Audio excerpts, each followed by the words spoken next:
I wanted to talk about Zach George's video on attack dogs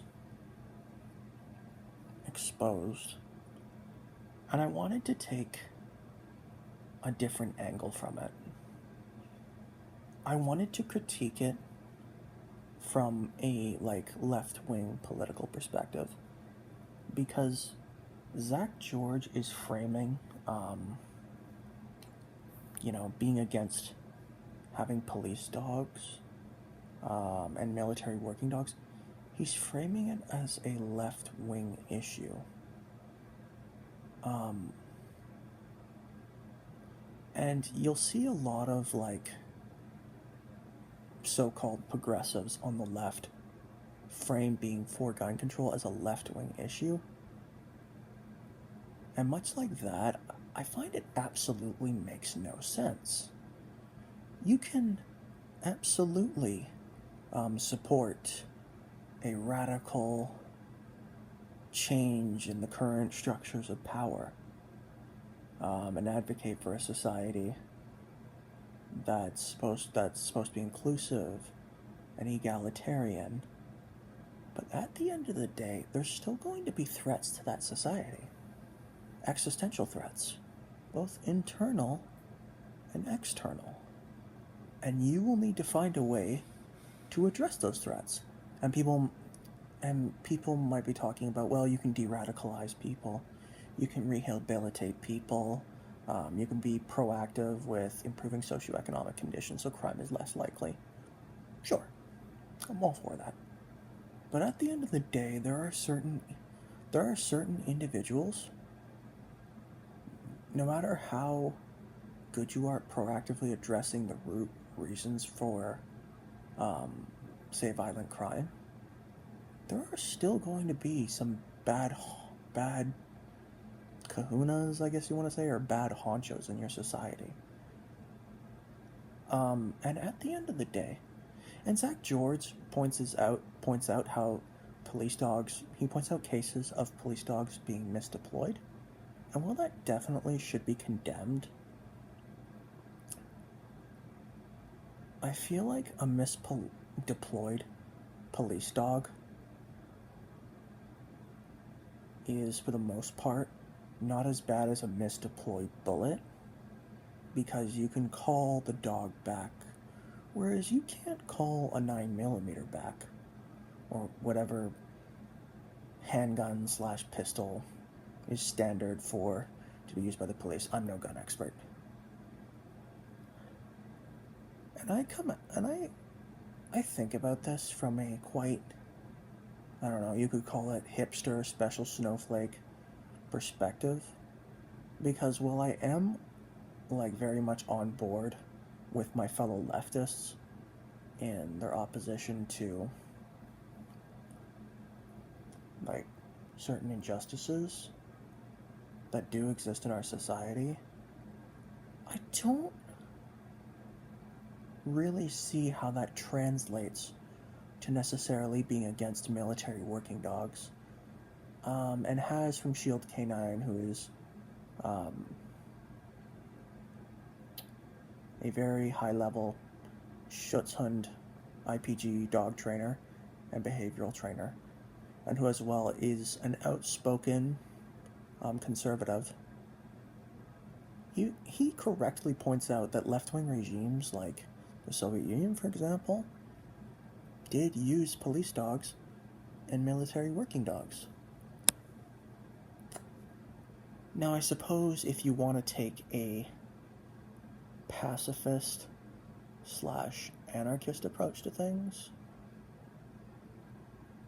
that would be, I guess that's one thing. But I disagree with Zach George's framing of it as being a necessarily left-wing issue. If you take away police dogs, the police will just use their guns. And that's not an ideal situation for really anyone. So, yeah, I just don't I just don't get it. And his thing about his linking to so-called attack dogs or IGP sporting dogs to like Nazism. Um, I find it to be a non sequitur, and here's why. As to my knowledge, the Nazis invented some shit. I'm pretty sure, like, I think it's called Volkswagen. I'm pretty sure Volkswagen, like the company, their cars, were invented by the Nazis. And yet we don't run around and accuse people, everyone who drives a Volkswagen, of being a Nazi enabler or sympathizer or outright Nazi, neo-Nazi, whatever. So why would we accuse someone,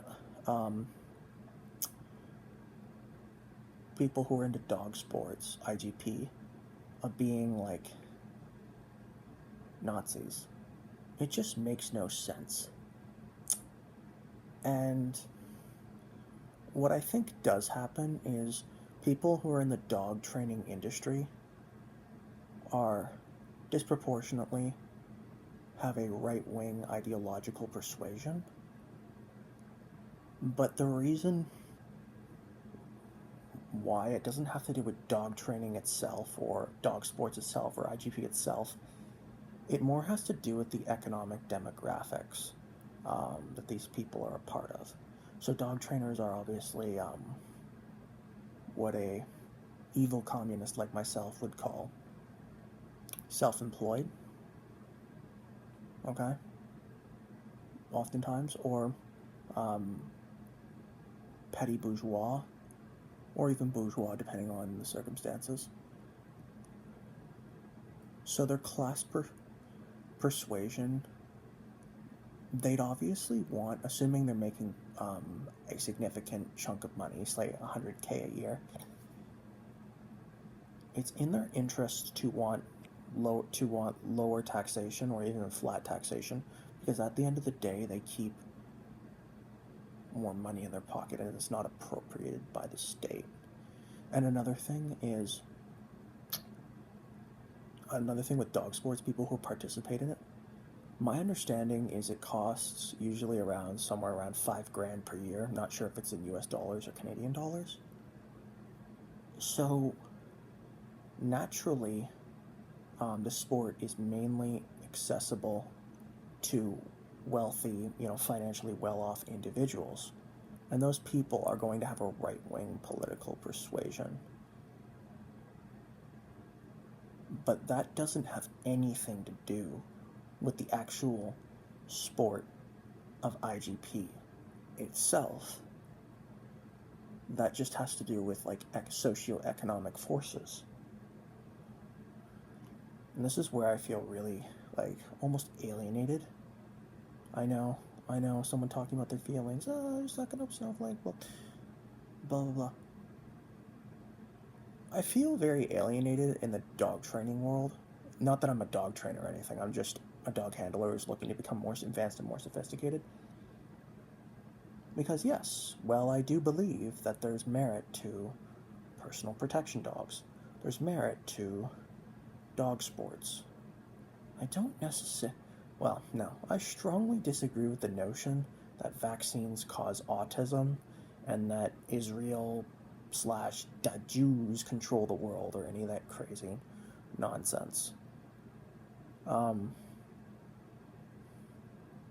But I do agree with, like, the dog training principles.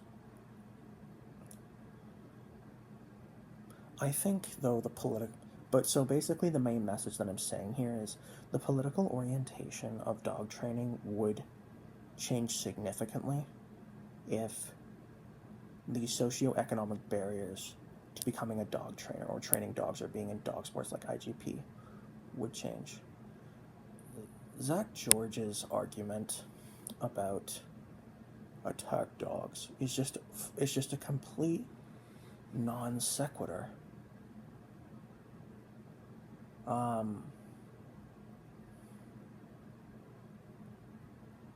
And I just find his arguments to be extremely lacking. I find anyone who has a basic understanding of like debate ethics, so like logical fallacies and so forth, can easily see the massive Swiss cheese size holes in his argument and can debunk him. And if anyone wants to argue with me about this, um, I will more. I would be more than glad to have a debate. I am pretty good at arguing. Like, I did pretty well in debates for my university classes. I'm very good at researching and gathering information.